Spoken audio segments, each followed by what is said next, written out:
Hai sahabat Outscape, saya Reski, tim Outscape Indonesia.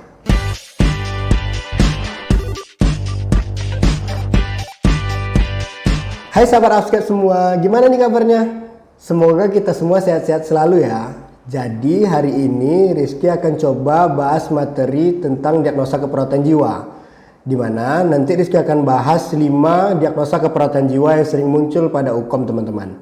Yang pertama itu ada isolasi sosial, ada perilaku kekerasan, resiko perilaku kekerasan, defisit perawatan diri, dan resiko bunuh diri. Baiklah, langsung saja kita masuk ke videonya ya. Pertama kita masuk ke diagnosa yang pertama, isolasi sosial. Isolasi sosial merupakan ketidakmampuan individu dalam membina hubungan dengan orang lain secara terbuka. Kata kunci dari isolasi sosial ini, pasiennya lebih ke menarik diri, tidak berminat atau menolak berinteraksi dengan orang lain atau lingkungannya, merasa ingin sendiri, dan merasa tidak aman di tempat umum. Pada isolasi sosial, sama sekali tidak ada kontak, interaksi tidak ada, dan pasien hanya diam saja. Jika kita melakukan pengkajian kepada pasien dengan isolasi sosial, pasiennya itu biasanya posturnya lebih menunduk, tidak mau menatap mata perawat. Jadi kalau ada di kasus ataupun di soal UKOM itu disampaikan bahwa pasiennya menarik diri, tidak berminat atau menolak berinteraksi. Saat dilakukan pengkajian pasiennya menunduk, tidak mau menatap wajah perawatnya, teman-teman bisa dapat menyimpulkan bahwa diagnosanya adalah isolasi sosial. Selanjutnya kita masuk ke risiko perilaku kekerasan. Pada pasien dengan risiko perilaku kekerasan, pasiennya masih berisiko teman-teman. Berisiko untuk membahayakan diri sendiri, orang lain, ataupun lingkungannya. Saat ini pasien tidak melakukan perilaku kekerasan atau pasiennya mempunyai riwayat perilaku kekerasan. Selanjutnya yang ketiga adalah resiko bunuh diri. Resiko bunuh diri merupakan pasien yang berisiko melakukan upaya menyakiti diri sendiri dan mengakhiri hidupnya. Biasanya pasiennya telah mempersiapkan alat kalau untuk isyarat bunuh diri. Kalau untuk percobaan bunuh diri, biasanya pasiennya sudah ada bekas luka ataupun luka di bagian tubuh pasien tersebut. Selanjutnya adalah defisit perawatan diri teman-teman. Kata kunci untuk defisit perawatan diri, pasiennya itu menolak melakukan perawatan diri, tidak mampu mandi, menggunakan pakaian sendiri, makan sendiri, ke toilet, berhias secara mandiri, dan tidak ada minat untuk melakukan perawatan diri.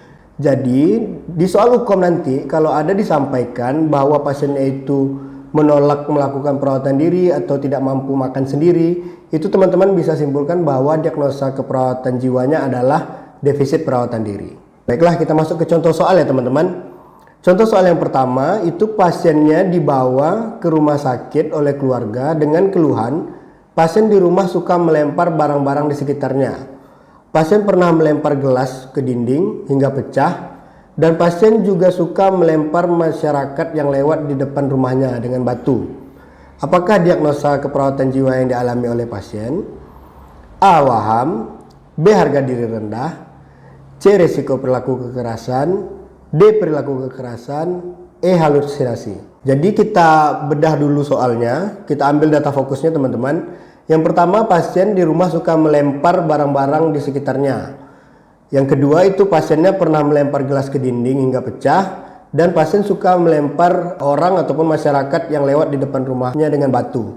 Jadi dari data yang ada itu pasiennya condong ke perilaku kekerasan atau resiko perilaku kekerasan. Nah, jadi kita bedah lagi nih, termasuk ke diagnosa mana pasiennya, resiko perilaku kekerasan atau perilaku kekerasan.